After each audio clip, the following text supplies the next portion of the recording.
All in one நண்பர்கள் அனைவருக்கும் வணக்கம்.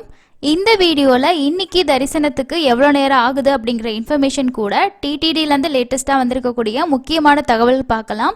அதில் முக்கியமான விஷயம், இதுக்கப்புறமா நம்ம தரிசன டிக்கெட் ஆகட்டும் ரூம் புக்கிங் ஆகட்டும் சிரமப்பட வேண்டிய அவசியமே இருக்காது.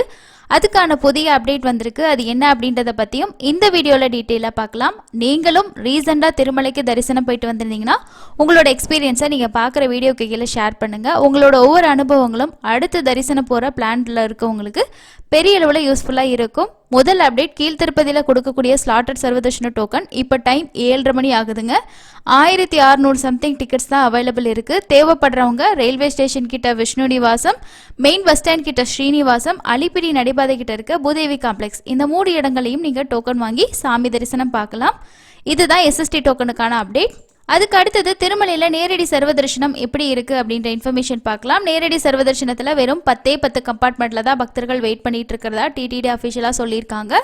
சுமார் 8 மணி நேரம் நேரடி சர்வதர்ஷனத்துக்கு ஆகுதுங்க. ரொம்ப கம்மியான டைம் தான். நம்ம எஸ்எஸ்டி டோக்கன்லேயே போகலாம், இல்லை நேரடி சர்வதர்ஷனத்திலே கூட சாமி பார்க்க முடியும்.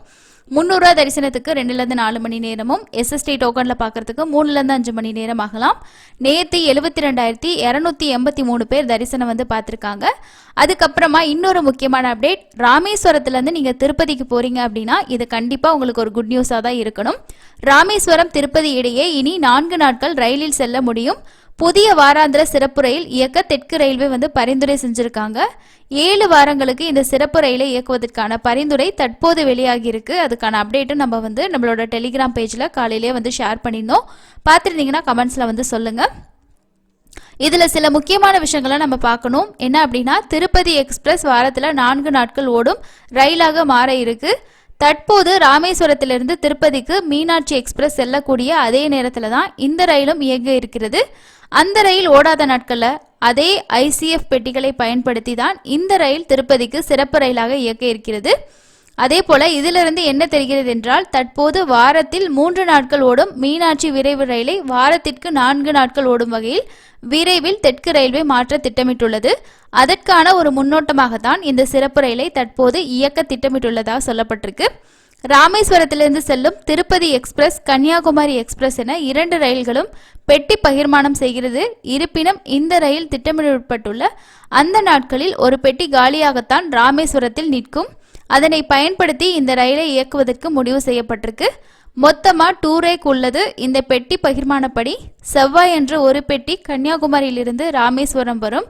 அதே போல ஒரு பெட்டி திருப்பதி நோக்கி ராமேஸ்வரத்திலிருந்து செல்லும். ஸோ இவ்வாறு தான் அதை யூஸ் பண்ணுறதா சொல்லியிருக்காங்க. தற்போது மீனாட்சி எக்ஸ்பிரஸ் நின்று செல்லக்கூடிய அனைத்து நிலையங்களும் இந்த ரயிலும் நின்றுட்டு போகிறதுக்கு வாய்ப்பு இருக்கு.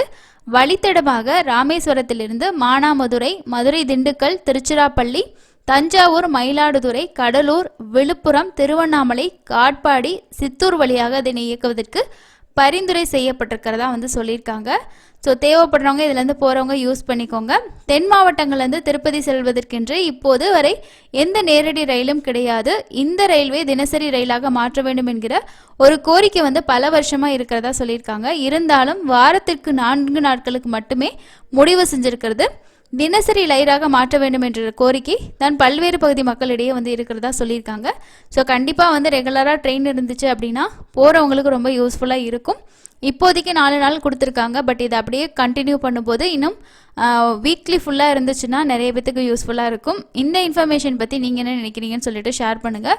ஸோ இதில் என்னென்னைக்கு போகும் அப்படின்றதுக்கான டைமிங் அப்டேட்டும் நம்ம ஷேர் பண்ணியிருக்கோம். தேவைப்படுறவங்க செக் பண்ணி பார்த்துக்கோங்க. இன்றைக்கும் எஸ்எஸ்டி டோக்கன் 2 மணிக்கு மேலே கொடுக்க ஸ்டார்ட் பண்ணியிருக்காங்க. ஒவ்வொரு நாளுமே நம்ம இதோட ஸ்டேட்டஸ் அப்டேட் டெலிகிராம் சேனலில் ஷேர் பண்ணிக்கிட்டு தான் இருக்கோம். தேவைப்படுறவங்க டெலிகிராம், வாட்ஸ்அப் சேனலை ஃபாலோ பண்ணி வச்சுக்கோங்க. நிறைய பேர் தர்ஷன் போகிற அப்டேட் ஆகட்டும், அதே மாதிரி இமீடியட்டாக கிடைக்கக்கூடிய எல்லா இன்ஃபர்மேஷனும் இதில் உங்களுக்கு ஷேர் ஆகும். ஸோ பார்த்து அந்த நேரத்துக்கான அப்டேட்டை நீங்கள் எடுத்துக்கிறதுக்கு உங்களுக்கு பெரிய அளவில் யூஸ்ஃபுல்லாக இருக்கும். இந்த மாதிரி நேரடி சர்வதர்ஷனம்லாம் போகிறவங்க அங்கே இருக்க கியூ அப்டேட், அதே மாதிரி தரிசனத்துக்கு எவ்வளோ நேரம் ஆகுது, எல்லா அப்டேட்டுமே முடிஞ்ச வரைக்கும் ஷேர் பண்ணுறாங்க. அதை நம்ம ஃபார்வர்ட் பண்ணுறது ஜஸ்ட்டு ட்ராவலில் இருக்கிறவங்க இல்லை நாளைக்கு போகிற மாதிரி பிளானில் இருக்கிறவங்களுக்கு கண்டிப்பாக யூஸ்ஃபுல்லாக இருக்கும். அதுக்கு அடுத்ததான் நான் வீடியோட ஸ்டார்டிங்கில் சொன்ன மாதிரி இதுக்கப்புறமா தரிசனம் மற்றும் அறைகளை புக் பண்ணுறதுல நமக்கு டென்ஷன் தேவையே இல்லை. ஸோ என்ன மாதிரி விஷயம் அதில் கொண்டு வர போகிறாங்க அப்படின்றத பற்றி தெலுங்கு நியூஸில் எல்லாமே அப்டேட் பண்ணியிருந்தாங்க, அதை பார்க்கலாங்க.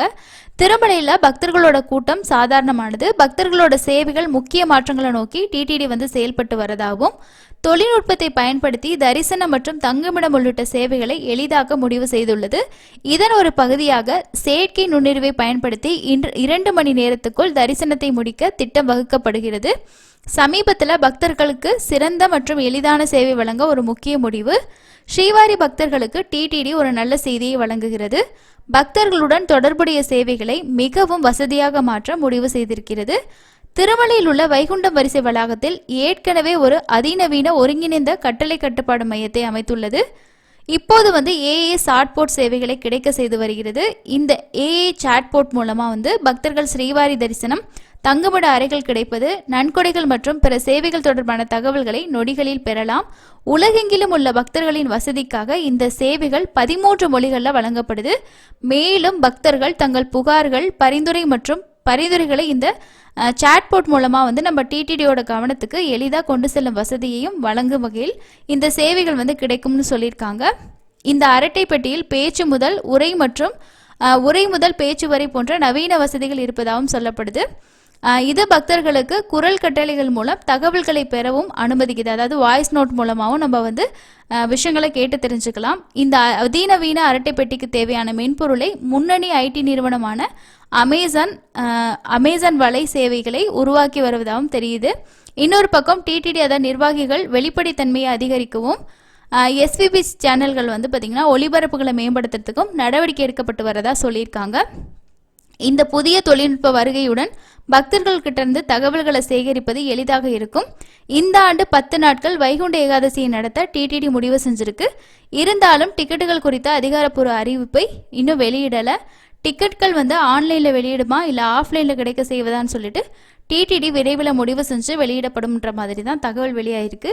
அதாவது இது என்ன சொல்லியிருக்காங்க அப்படின்னா, இந்த சாட்போர்ட் மூலமாக நம்ம வந்து நிறைய விஷயங்களை தெரிஞ்சுக்க முடியும். அதே மாதிரி வந்து தரிசன டிக்கெட்டும் நமக்கு ரூம் புக்கிங் இதை பற்றின எல்லா விஷயமே வந்து டெக்னாலஜி மூலமாக கொண்டு வரதுக்கு தான் இந்த அப்டேட் சொல்லியிருக்காங்க. ஸோ இந்த மாதிரி நிறைய அப்டேட்ஸ் கொண்டு வந்து முடிஞ்ச வரைக்கும் பக்தர்களுக்கு சிரமம் இல்லாமல் ஈஸியாக தரிசனம் பார்க்குற வழி இருந்ததுன்னா அது பெரிய லெவலில் நிறைய பேத்துக்கு கண்டிப்பாக யூஸ்ஃபுல்லாக இருக்கும். அதுக்கு அடுத்தது இன்னொரு முக்கியமான அப்டேட் வந்து திருமலையில் இனி கியூ காம்ப்ளெக்ஸ், நாராயணகிரி ஷெட்டுகள் வந்து இனிமே அப்படின்னு சொல்லிட்டு ஒரு செய்தி வெளியாயிருக்கு. இது எதனால் அப்படின்னா, டெல்லியில் உள்ள வரலாற்று சிறப்புமிக்க செங்கோட்டை அருகே திங்கட்கிழமை மாலை நடந்த குண்டுவெடிப்பு நாடு முழுக்க பெரும் அதிர்ச்சியை ஏற்படுத்தியிருக்கு. இதில் 8 பேர் கொல்லப்பட்டிருக்காங்க, பல பேர் காயமடைஞ்சிருக்காங்க, பல பேர் வந்து சிகிச்சையில் வந்து இருக்காங்க. இந்த சூழ்நிலைக்கு மத்தியில் ஆயிரக்கணக்கான மக்கள் வருகை தரக்கூடிய திருமலையோட பாதுகாப்பு குறித்து தேவஸ்தான அதிகாரிகள் ஆய்வு நடத்தியிருக்காங்க. திருமலையில் உள்ள வைகுண்டம் கியூ வளாகத்தில் அமைஞ்சிருக்க ஒருங்கிணைந்த கட்டளை கட்டுப்பாட்டு மையத்தில் திருமலை பாதுகாப்பு குறித்து அதோட கூடுதல் இஓ வந்து பார்த்தீங்கன்னா இன்ஸ்பெக்ஷன் நடத்திட்டு அதுக்கப்புறம் அதிகாரிகள் கிட்ட பேசியிருக்காங்க. இதில் வந்து அவர் என்ன சொல்லியிருக்காருன்னா, தரிசன வரிசைகளின் நிர்வாகத்தை மேலும் வலுப்படுத்த வைகுண்ட வரிசை வளாகம், நாராயணி ஷெட்டுகள், உள்ளேயும் வெளியேயும் உள்ள வரிசைகளில் சிசிடிவி கேமராக்களை ஒருங்கிணைந்த கட்டளை கட்டுப்பாடு மையத்தோட இணைக்க வந்து உத்தரவிட்டிருக்காரு. அந்த பகுதிகளோட பாதுகாப்பை மேலும் வலுப்படுத்தணும் அப்படின்னும் சொல்லியிருக்காங்க. வைகுண்டம் கோயில் ஊழியர்கள் வரிசைகள், பக்தர்களோட எண்ணிக்கை மற்றும் நடமாட்டம் குறித்த புள்ளி விவரங்கள் அப்பப்போ வந்து பகுப்பாய்வு செய்யவும் முடிவு எடுக்கப்பட்டிருக்கதா சொல்லியிருக்காங்க. இதுக்காக ஐடி துறைக்கு தேவையான அனைத்து வசதிகளை வழங்குமாறும் அடிஷனலியும் வந்து உத்தரவு பிறப்பிச்சிருக்காங்க. அமெரிக்காவை தளமாக கொண்ட கார்யா அறக்கட்டளையின் தற்போது மென்பொருளை மதிப்பாய்வு செய்து அதை மேலும் மேம்படுத்தவும் நடவடிக்கை எடுக்கப்பட்டிருக்கணும் சொல்லியிருக்காரு. இதன் ஒரு பகுதியாக அந்த அமைப்புக்கு தேவையான முழு தகவல்களையும் விஜிலன்ஸ் மற்றும் மற்ற துறையினர் வந்து வழங்குவான்னு சொல்லியிருக்காங்க. ஸோ இது எதனால் அப்படின்னா, திருமலையை பொறுத்த வரைக்கும் நேரடி சர்வதர்ஷனத்தில் தான் எப்பயுமே பக்தர்களோட எண்ணிக்கை அதிகமாக இருக்கும். அங்கே இருக்கக்கூடிய பக்தர்களாகட்டும், அதே மாதிரி வெளியில் வெயிட் பண்ணுறவங்களோட சேஃப்டி என்ன மாதிரி இருக்குன்றதுக்கான விஷயங்களை எல்லாமே வந்து இந்த கட்டளை கட்டுப்பாட்டு மையத்தின் மூலமாக பார்த்து வந்து அதை அப்பப்போ வந்து அனலைஸ் பண்ணணும் அப்படின்ற மாதிரி சொல்லியிருக்காங்க. ஸோ வந்து நிறைய பேர் வரக்கூடிய இடம் அப்படிங்கிறதுனால அவங்களோட பாதுகாப்பை இன்னுமே உறுதிப்படுத்தணும் அப்படின்றதுக்காக தான் இந்த விஷயம் சொல்லப்பட்டிருக்கு. அதுக்கு அடுத்ததான் இன்னும் வந்து வைகுண்ட ஏகாதசி பற்றின புக்கிங் பற்றி எந்த அப்டேட்டும் வரலங்க. 15ஆம் தேதிக்கு மேலே பிப்ரவரி மாதத்துக்கான தர்ஷன் டிக்கெட் புக்கிங்கோட அஃபிஷியல் நோட்டிஃபிகேஷன் கொடுப்பாங்க. இது வந்து 15ஆம் தேதியாக இருக்கலாம், இல்லை 17 கூட இருக்கலாம். ஏன்னா லாஸ்ட் டைம்லாம் புக்கிங்க்கு ஒரு நாள் முன்னாடி தான் கொடுத்தாங்க. ஸோ அந்த மாதிரி கூட இருக்கலாம். இந்த புக்கிங்கோட சேர்த்து ஓப்பன் பண்ணுறதுக்கு வாய்ப்பு ரொம்ப கம்மி தான். சில வேளை இந்த வைகுண்ட ஏகாதசிக்கான டிக்கெட் தனியாக கொடுக்கறதுக்கு வாய்ப்பு இருக்குது. ஸோ எப்போ அஃபிஷியலாக அப்டேட் வந்தாலும் நம்மளோட டெலிகிராம் வாட்ஸ்அப் சேனலில் ஃபஸ்ட்டாக அப்டேட் ஆகும். அதுக்கப்புறம் நம்ம டீட்டெயிலான வீடியோ வந்து ஷேர் பண்ணுவோம். நீங்களும் டிக்கெட் புக் பண்ணுறதுக்காக வெயிட் பண்ணிங்கன்னா கண்டிப்பாக அப்டேட் வர வரைக்கும் வெயிட் பண்ணிட்டுருங்க. பிப்ரவரிக்கு தர்ஷன் டிக்கெட் புக் பண்ணுற மாதிரி இருந்துச்சுன்னா இந்த மாதம் அதுக்கான டிக்கெட் எல்லாமே ஓப்பன் ஆகும். டிசம்பரில் உங்களுக்கு தர்ஷன் டிக்கெட் வேணும்னு நினச்சிங்கன்னா ஹோமம் டிக்கெட் ஓப்பன் ஆகும். அதுவும் ஒரு வாய்ப்பு இருக்குது, புக் பண்ணிக்கலாம். ஸோ இதுதான் இன்றைக்கி இருக்க முக்கியமான அப்டேட். அடுத்து இன்னொரு யூஸ்ஃபுல்லான அப்டேட்டில் மீட் பண்ணலாம். தேங்க்யூ.